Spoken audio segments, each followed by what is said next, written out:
सब लोगों का जो है इस संध्या के वेला में जो है आप यहाँ आए, उसके लिए मैं आप सब लोगों का धन्यवाद करता हूँ और स्वागत करता हूँ। और मैं जो है आज के इस कार्यक्रम की जो शोभा है, आदरणीय श्री मेहनोद जी, अंचल प्रमुख और महाप्रबंधक, उनके साथ पधारे हुए हमारे आदरणीय भाभी जी, उनके साथ पधारे हुए प्रदीप बापना जी, उप महाप्रबंधक नेटवर्क, उनके साथ पधारे हुए हमारे नेटवर्क डीजीएम श्री सुधांशु शेखर जी, उनके साथ पधारे हुए हमारे उप प्रमुख श्री आरसी यादव जी, और हमारे दिल्ली के जो है श्री एस के बंसल जी, और जयपुर शहर के श्री BL सेंटर साहब का स्वागत करता हूँ कि उन्होंने जो है इन सब लोगों ने अपने व्यस्तम जो है हमें टाइम दिया, इसके लिए आप सब लोगों का धन्यवाद करता हूँ। और कार्यक्रम को जो है आगे बढ़ाने के लिए जो है मैं हमारे एसोसिएशन के पदाधिकारी पालीवाल जी और श्री DI मीणा जी जो है हमारे आज के कार्यक्रम में शोभा श्री मेहनोद और बापना दोनों को जो है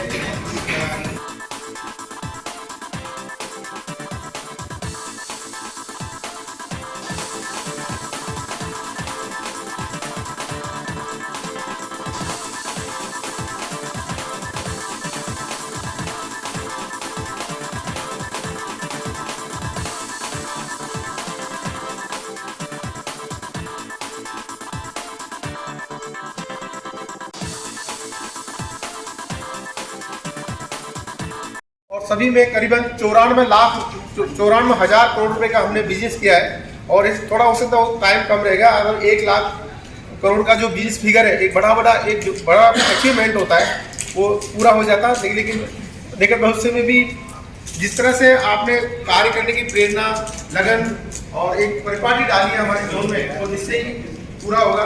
और हम उस दिन का हम शुक्रगुजार रहेंगे जब हमारे जोन का 1 लाख करोड़ में बिजनेस हो जाएगा।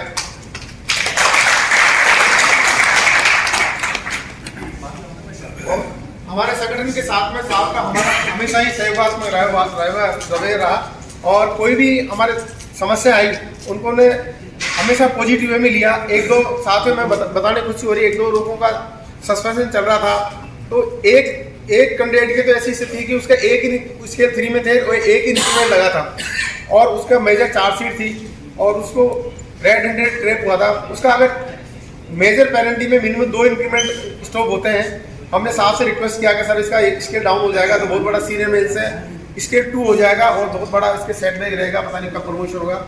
उनका इसके आगे के फ्यूचर इंक्रीमेंट आप कितनी कम कर दीजिए, उससे हमें कोई दुख नहीं होगा, लेकिन इसको स्केल 3 में रहने दीजिए।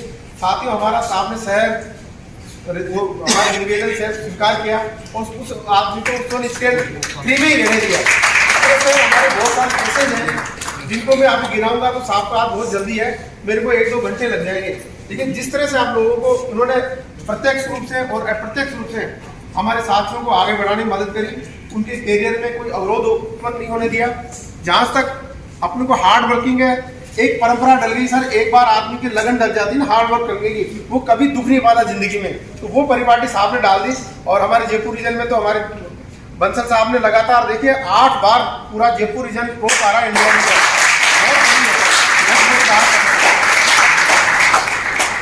यहाँ हमारे सभी रीजन से जोन के साथ रीजन सेक्रेटरी उपस्थित है।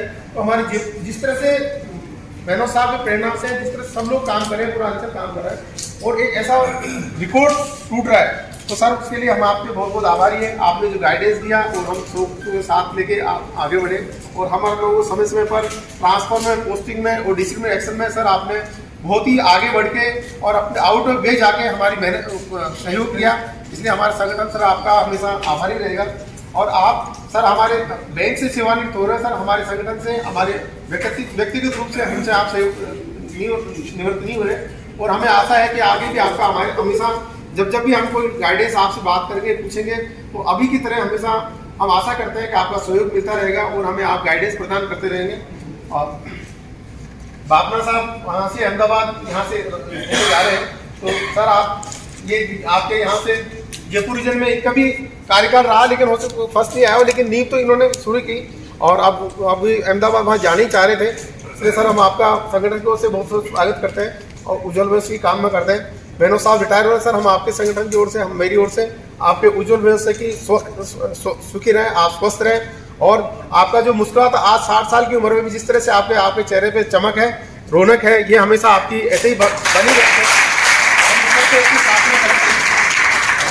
क्योंकि समय बहुत हो चुका, साहब को कहीं जाना है, तो मैं इन्हीं शब्दों के साथ में साहब का, बापना साहब का और हमारे जो कार्यकारी बैठे हैं आप सभी साथियों का मैं पुनः स्वागत करता हूं और धन्यवाद देता हूं कि आप बैंक से, आज क्लोजिंग का डे है, बहुत सारे काम है। कई साथी कह रहे थे सर मैं अभी तो ब्रांच में बैठा हूँ, ठीक है, अपने ब्रांच के प्रति तो अपन देखते हो कि अपना ब्रांड बटर और अपनी पहचान इस बैंक ऑफ बड़ौदा से ही है। हम सर हमेशा ही कहते हैं कि सर साथियों हमारा बैंक है तो हमारा संगठन है, क्योंकि हमारे संगठन के पहले all India bank of Baroda लगता है, SC/ST वेलफेयर बाद में आता है, तो हमारा बैंक पहले है, हमारी सोच है कि हमारा बैंक पहले है। तो उस बैंक के लिए तो आपको सबको त्याग करना ही है, लेकिन संगठन के लिए आए तो कुछ लोग साथी नहीं आए, लेकिन आप जो समय निकाल के आए, लेट होके गए, परिवार को इस समय दे सकते थे, मैं आप सभी का पुनः स्वागत करता हूँ, हार्दिक अभिनंदन करता हूँ और उम्मीद है कि जो सहयोग आप सभी का सर आप देते आ रहे हैं, हमें हमेशा आगे मिलता रहेगा। जब भी हम आपको बुलाएंगे सब आप आते रहेंगे। सभी का धन्यवाद, स्वागत।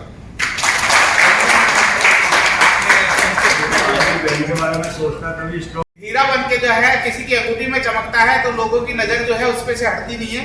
तो इसी तरीके से जो है मेनोज साहब ने जो है अपने काम के बेस पे जो है आपने ये कोशिश करी है कि आप भी जो है बैंक में जो है वो हीरा बने, जिसकी पहचान और जिसकी चमक हमेशा जो है ऐसी रहे कि आपसे कोई सवाल करने का जो है हिम्मत नहीं रखे।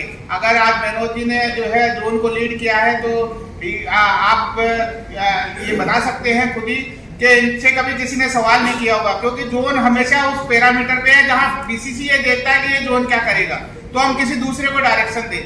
तो इतनी बड़े अचीवमेंट को अचीव करना किसी के लिए बहुत आसान नहीं होता, वो तभी कर सकता है जब खुद कहने वाला पूरे डेडिकेशन के साथ काम करता हो। मैं साहब से थोड़ा सा परमिशन लेके हमारे पूरे राजस्थान से यहाँ पर सर लोग आए हुए हैं जो सचिव वगैरह है, तो मैं अनुरोध करूंगा थोड़ा सा आपसे समय का कि मैं 10 मिनट आपसे एक्स्ट्रा लूंगा। ऑल द बेस्ट के अलावा कुछ नहीं, ऑल द बेस्ट बोलेंगे लेकिन वो नहीं बनाई नहीं रहता है साहब से, ये जगह समझो है। आज हम यहाँ पे जीएम सर की रिटायरमेंट पार्टी के लिए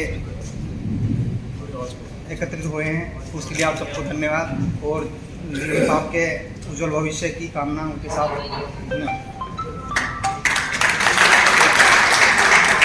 श्री मेनोज साहब को अब आने वाले जीवन के लिए बहुत बहुत हमारी हार्दिक शुभकामनाएं और जो भी अब कार्यकाल बचा है उसको अपने परिवार के साथ बहुत हंसी खुशी से और हमारे तारतम्य बनाते हुए, हमारे सहयोग करते हुए, जिस प्रकार से हमारे साथ रहे हुए हैं बैंक में, उसी गति को आगे बढ़ाते हुए और सेवानिवृत्ति के बाद हमारे से तालमेल जिस प्रकार से हमारे को सहयोग चाहिए उस भरपूर सहयोग देते हुए, हमारे एसोसिएशन को जिस प्रकार आपने गति दी है उस गति को बरकरार रखते हुए आप अपने परिवार के साथ बहुत अच्छी तरह से सुखमय जीवन बिताएं, इसी शुभकामनाओं के साथ धन्यवाद। कब निकली उम्र मेरी पता ही नहीं चला, इसका शीर्षक है। कब कंधे तक आ गए पता ही नहीं चला, एक कमरे से शुरू मेरा सफ़र, कब बंगले तक आप आ गया पता ही नहीं चला। साइकिल के पेडल मारते हाँफते जब स्कूटर कारों में लगे फिरने, कब पता ही नहीं चला। हमारे हरे भरे पेड़ों से भरे जंगल थे जब, कब कंक्रीट है के पता ही नहीं चला।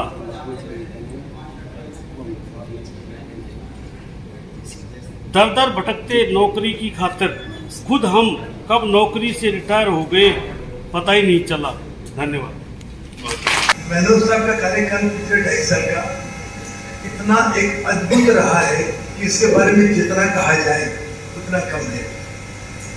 तो मैंने शुरू में सोचने में टाइम लिया कि कहाँ से शुरू करना है ना। तो यदि हम बिजनेस की बात करें तो आज शिक्षक मीटिंग में कई हमारे साथी थे, पदाधिकारी थे, उनके सामने हम चर्चा कर रहे थे कि 61,000 करोड़ का बिजनेस था जुलाई 19 में और अब हमारा 92,000 करोड़ का बिजनेस है। और जितने भी कैंपेन है हमारे मंच में रैंकिंग होती है उसमें हमारा जोन हमेशा फर्स्ट रहता है और एक आध मंच में जो है सेकंड नंबर पे रहा है। जब ज्वाइन किया सपना 1 लाख करोड़ में देखा था। हाँ, ये तो क्या थोड़ा गैप छोड़ा। हाँ, ये तो क्या कि कोरोना की वजह से थोड़ा गैप रह गया। यदि कोरोना नहीं होता शुरू के फर्स्ट क्वार्टर में तो आज हमारा जो है फिगर 1 लाख करोड़ का होता है, जो यूनिक फिगर होता है। दूसरा क्या कि सच्चा लीडर वो है जो अपने देश से दूसरे लीडर तैयार करे, राइट। तो मैडम साहब पे ये बात पूरी तरह से जो है खरी उतरती है। इन्होंने बहुत से लीडर और तैयार किए हैं कि जोनल ऑफिस में जो भी वर्टिकल हेड है वो इतना सक्षम है, इतना कॉम्पिटेंट है कि वो अपना काम बखूबी जो है अंजाम दे रहा है। क्योंकि जो हर पैरामीटर पर नंबर 1 आते हैं या जोनल रैंकिंग में नंबर 1 आते हैं, इसका मतलब पूरी टीम काम कर रही है और जो वर्टिकल हेड है उसका डायरेक्शन प्रॉपर है। प्रॉपर इन द सेंस कि जो मान लीजिए पॉलिसी बनाई जीएम साहब ने, उसको इम्प्लीमेंट करना, एग्जीक्यूट करना, ये वर्टिकल हेड की, डिपार्टमेंट हेड की जिम्मेदारी है। तो यदि प्रॉपर कम्युनिकेशन हो गया तो उसके रिजल्ट भी बहुत अच्छे आएंगे और रिजल्ट अच्छे आ रहे हैं इसका मतलब एग्जीक्यूशन प्रॉपर हो रहा है। तो इन्होंने बहुत सारे लीडर 2.5 साल की इस अवधि में तैयार किए।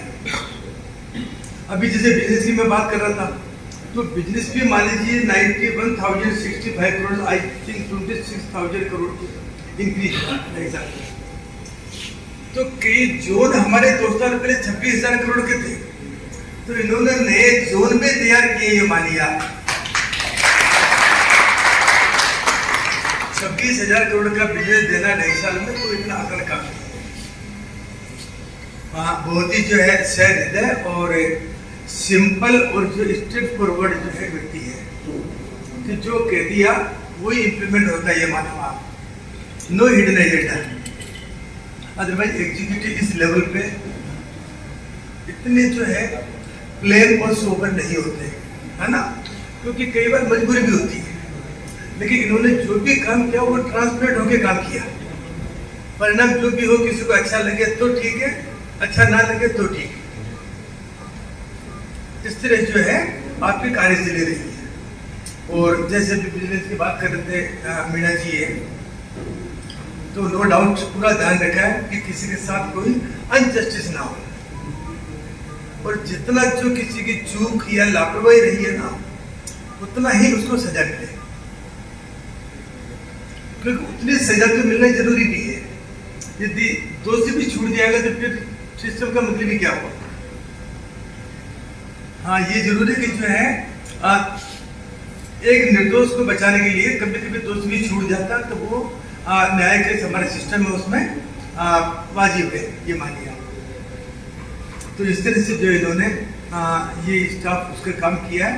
और दूसरा, जैसे भी मीना जी ने कहा कि कभी भी स्ट्रक्चर मीटिंग या उसके इंतजार नहीं करते और जो भी प्रॉब्लम लेके आते हैं इंस्टेंट आपको सोल्यूशन मिलेंगे। मानने के बाद 95% प्रॉब्लम का सोल्यूशन इमीडिएट और 5% में एक आध 2 दिन का टाइम ले सकता है, तो वो कई दिन ऐसे होते हैं कि गेट रिक्वायर्स टाइम, वहाँ जो टाइम लगता है। इन्होंने हमेशा जो है स्टाफ को सबसे आगे रखा। दूसरा क्या है कि जैसे कोई ब्रांच लोकल काम करता है ना अपने एरिया में, अपने गांव में, तो बहुत मुश्किल होता है। तो आप अंदाजा लगाए कि जोनल हेड जैसी पोस्ट में कोई आदमी जो है अपने घर में काम करेगा, होम टाउन में काम करेगा, होम स्टेट में काम करेगा, कितना टफ होता होगा। और वो भी 2.5 साल तक 4-6 महीने का टाइम निकालना हो तो आदमी कैसे भी जो है शाम दाम दंड निकाल लेता है। लेकिन 2.5 साल का शेड्यूल निकालना अपने घर में, इसका मतलब निश्चित रूप से वो सारी कैपेबिलिटीज है जो एक जोनल हेड में होनी चाहिए।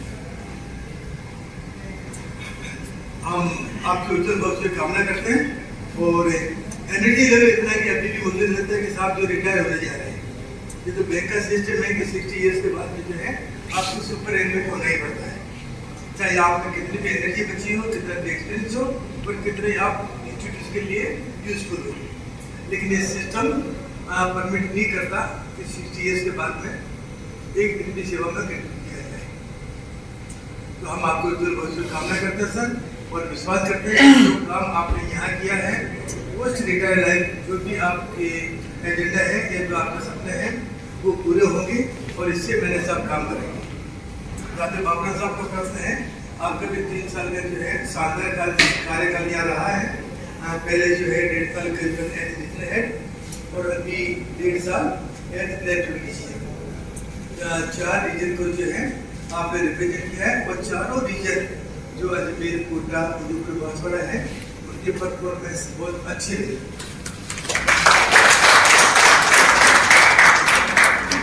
प्रैक्टिकली ये समझिए चारों रीजन के लिए जो है बाबरा साहब जरूर है और 5 रीजन के लिए हमारे पीएल मीणा साहब जो है जरूर है।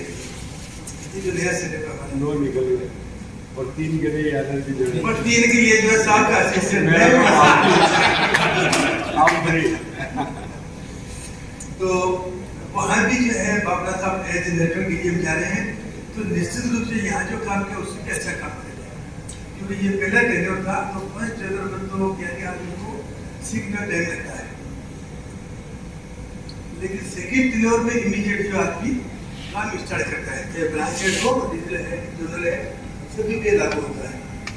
और दूसरी चीज अपनी जो है चॉइस पे जा रहे हैं, क्योंकि बाबरा साहब का जो सन वहाँ चार्टर्ड अकाउंटेंट है तो वो वहाँ सर्विस में है, सर्विस में है अभी बेटा, तो वो वहाँ सर्विस कर रहे हैं जो चार्टर्ड अकाउंटेंट है।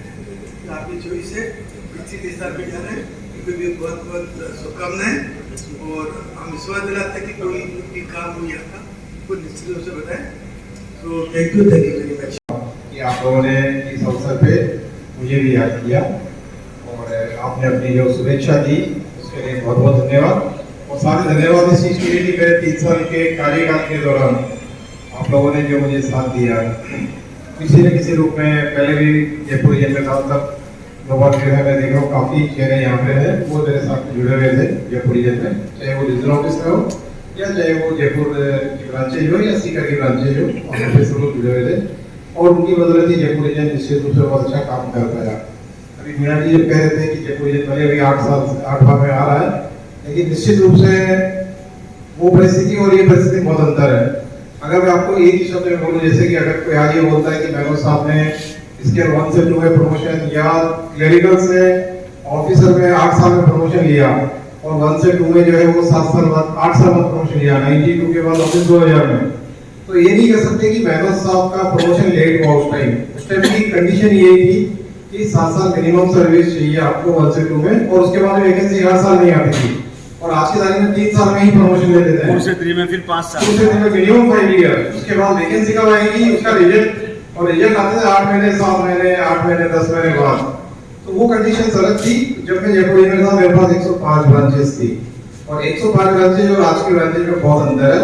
डेफिनेटली जो भी मैनेज किया हमने बहुत अच्छा मैनेज उस टाइम के हिसाब से किया, उस टाइम के फिगर्स पिछले टाइम के फिगर्स के हिसाब से फिगर्स बोलते हैं। तो और रैंकिंग सिस्टम उस टाइम नहीं था, बट एक बार एमडी साहब ने जरूर कहा था कि जयपुर रीजन उस टाइम के फिगर्स के हिसाब से देश के टॉप 3 रीजन के अंदर बिजनेस वाइज फिगर में 15,000 करोड़ का बिजनेस हमारे पास है। तो वो बिजनेस मैं जो कहना चाहूँगी है कि वो आप लोगों की ही बदौलत उसके अंदर कंट्रीब्यूशन है। और यहाँ पे जो चेहरे देख रहा हूँ बहुत सारे लोग जो बैठे हुए हैं वो सब परफॉर्मर चेहरे हैं जिनको हम लोग अभी भी आज भी चाहे हमारे किसी भी जोन में या रीजन में या ब्रांचेज में है वो सब हमारे बहुत ही नियरेस्ट और डियरेस्ट लोगों में से काउंट होते हैं। और साथ ही में यहाँ पे मैं बात करूँ पालीवाल जी की, तो शुरू से ही जब मैं भी क्लिनिकल कैडर में था तो हम लोग इनके साथ में बहुत काम किए हुए हैं।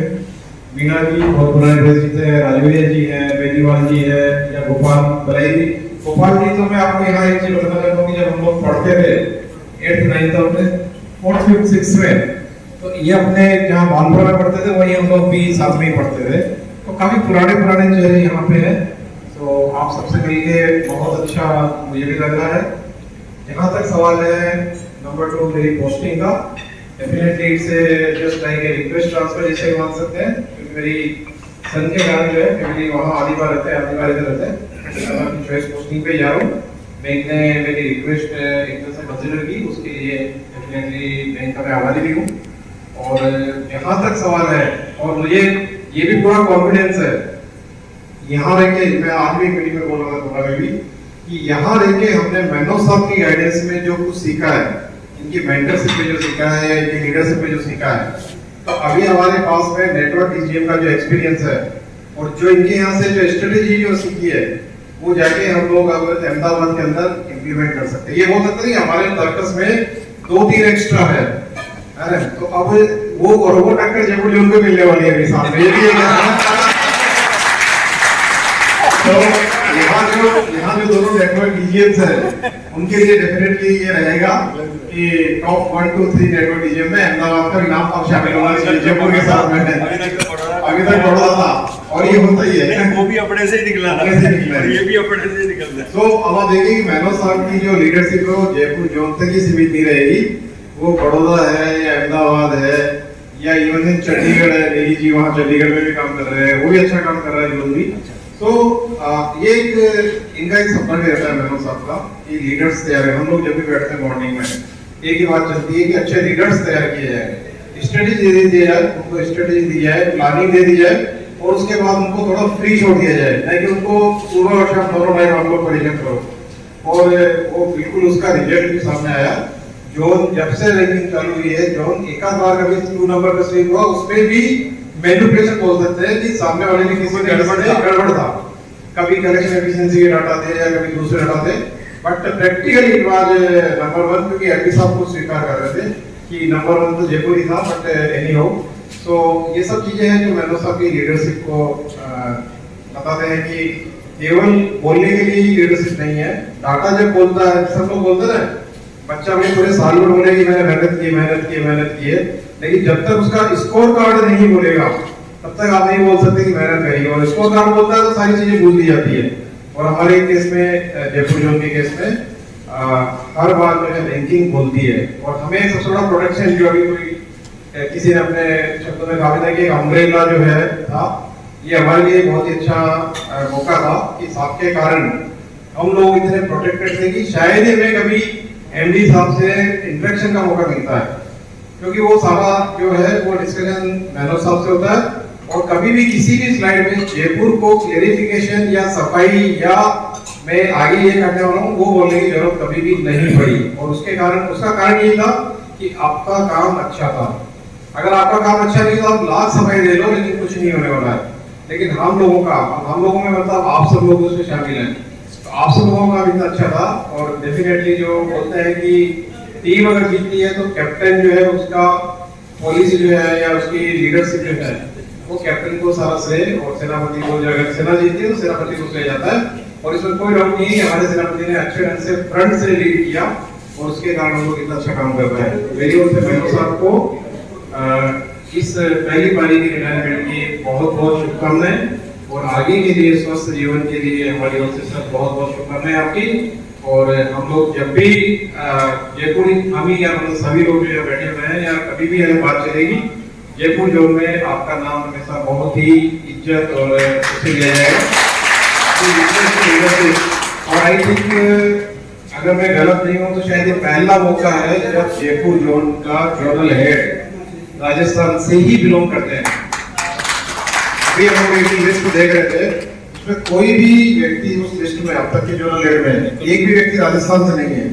अब तक सब जो है यूपी, जो भी थे तो बाहर से थे, बाहर के थे। पहला व्यक्ति है जो राजस्थान से ही है। तो ये भी प्रूव करता है कि लोकल, अभी यादव भी बोल रहे थे कि लोकल होने से बहुत सारी आपके पास जिम्मेदारी भी होती है और साथ में ऑब्लिगेशंस भी होते हैं। लेकिन उन्होंने दोनों के बीच में बैलेंस करते हुए बिजनेस भी अच्छा किया और ऑब्लिगेशंस में भी कभी ऐसा नहीं कोई नारा मिलेगा। हम लोग कई बार बैठते हैं, चाहे वो फाइनेंस मिनिस्ट्री का टेलीफोन हो, चाहे वो सीएमओ ऑफिस से हो, चाहे मिनिस्टर का भी हो, उनको किस ढंग से डील करना है उन्होंने बहुत अच्छी ढंग से उस चीज को भी किया और बैलेंस बनाते हुए जो उनको नंबर 1 पे लेके आए। तो मेरी ओर से मैनो साहब को भी बहुत बहुत शुभकामनाएं और आप सभी को बहुत बहुत धन्यवाद। और आगे भी हम लोग जुड़े रहेंगे, मैं तभी रिटायर नहीं हो रहा हूँ। सो जब भी आप लोग अहमदाबाद आए और मिलने का मौका मिले तो मेरा नंबर वही कंटिन्यू रहेगा जो नंबर अभी चल रहा है, वही नंबर कंटिन्यू रहने वाला है। मेरे लायक कोई भी काम हो अहमदाबाद का भी इवेंट है, आप लोग याद कीजिए और धन्यवाद। Thank you very much.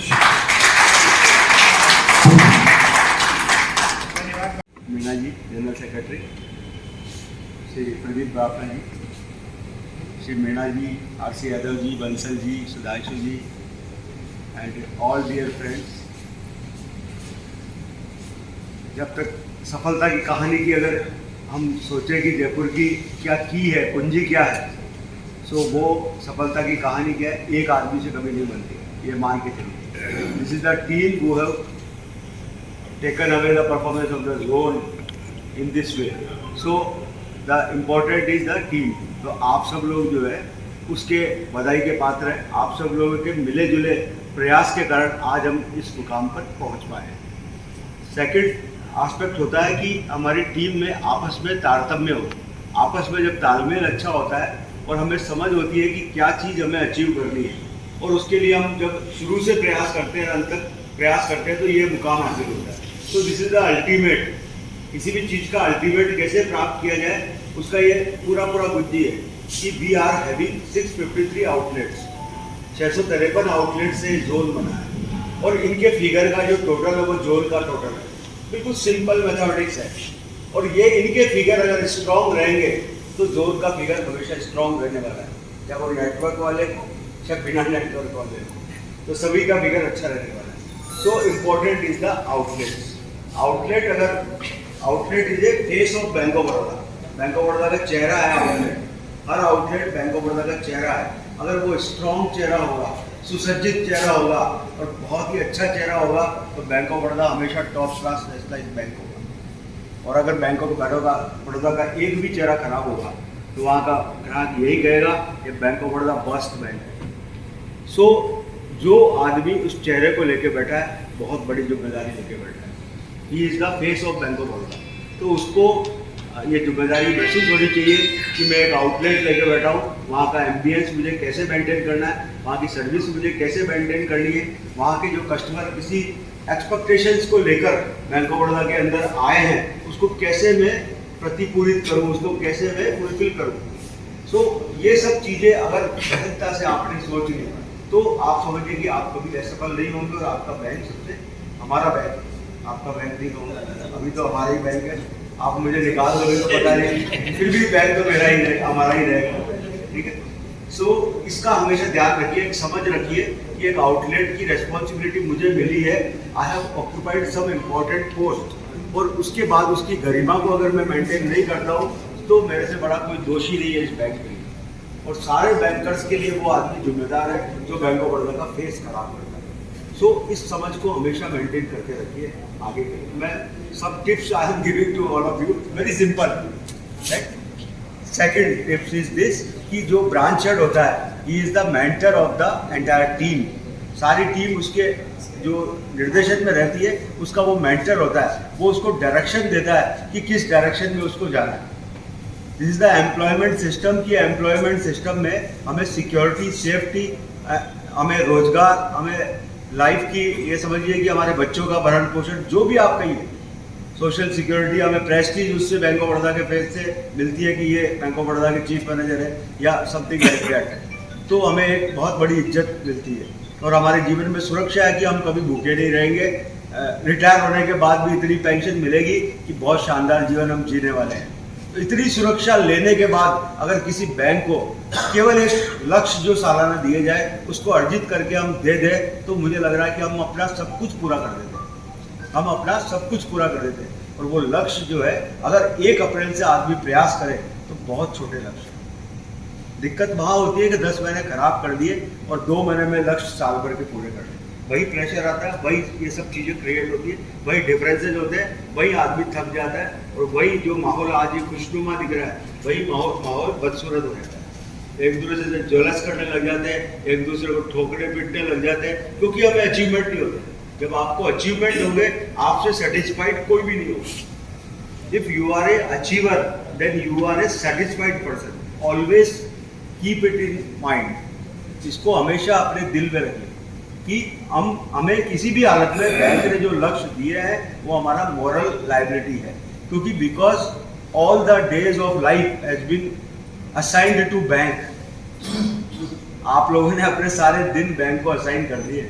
Now you are dayless, nights आपकी है बस केवल, दिन तो आपके पास है ही नहीं। वो सब बैंक को दे चुके हैं। और जब वो समय आएगा, जब दिन आपके होंगे, तो मेरे जैसे हो जाओगे आप, मतलब इन 60 ईयर्स, तब जाके आपको ये कि अब दिन भी मेरे और रात भी मेरी। So I am the most free man in the world. इस संसार में सबसे जो फ्री आदमी होता है ना, वो मैं अब बन गया हूँ, राइट। बट आप लोग बहुत अच्छा जीवन जिए, बहुत आगे बढ़े, इस बैंक को बहुत आगे ले जाएं, ये सब शुभकामनाएं आप लोगों को। और हम जहाँ तक पहुँच पाए, हो सकता है हमारी सोच यहाँ तक रही, आप अपनी सोच को इससे ज़्यादा डेवलप करिए, क्योंकि जो आप सोचेंगे वही बन पाएंगे, उससे ऊपर नहीं बन पाएंगे। तो ऑलवेज थिंक बिगर एस्पेक्ट में, अपने आप को बिगर लेवल में ले जाके सोचिए और वहाँ पहुँचने की कोशिश कीजिए। वहाँ पहुँचना आसान नहीं है, पर आसान भी है। अगर आप हर दिन को कैलकुलेट करेंगे, हर दिन को रेम्यूनरेटिव बनाएंगे या बिजनेस ओरिएंटेड बनाएंगे, तो वहाँ पहुँचना कोई मुश्किल नहीं, क्योंकि किसी न किसी को पहुँचना ही है। और आप में और उसमें डिफरेंस यही होगी कि आपने पूरे साल एनर्जी दी है और वो आदमी एक महीना एनर्जी दे रहा है। एक महीना एनर्जी देने वाला कभी सफल नहीं होगा। इससे पहले अप्रैल को अगर कमान कस ली, पूरा साल उसी का, पूरा हिंदुस्तान अलग चलेगा, वो अलग चलेगा। 30 जून को जब देखा जाएगा, उसका फिगर दूसरों से 10% ऊपर होगा, या व्हाटएवर परसेंट, पर जरूर ऊपर होगा, पूरे साल ऊपर रहेगा।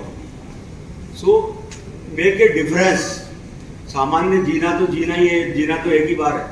सामान्य तरह से जियोगे तो भी जी लोगे, और असामान्य नहीं कहूँगा मैं, अचीवर के रूप में जी लोगे, तो वो जीना एक अलग ही जीना होगा। और आपकी वॉइस में इतना दम होगा कि आप 1000 आदमी हो, 5000 आदमी हो, या पूरा बैंक खड़ा हो, कुछ भी कह सकते हो आप, बट वो जस्टिफाइड होना चाहिए। और आप जस्टिफाइड के अलावा कुछ कहोगे नहीं, क्योंकि आप जो कर रहे हो, यू आर ए अचीवर।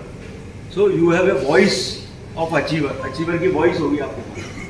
सो ऑल द बेस्ट टू ऑल ऑफ यू।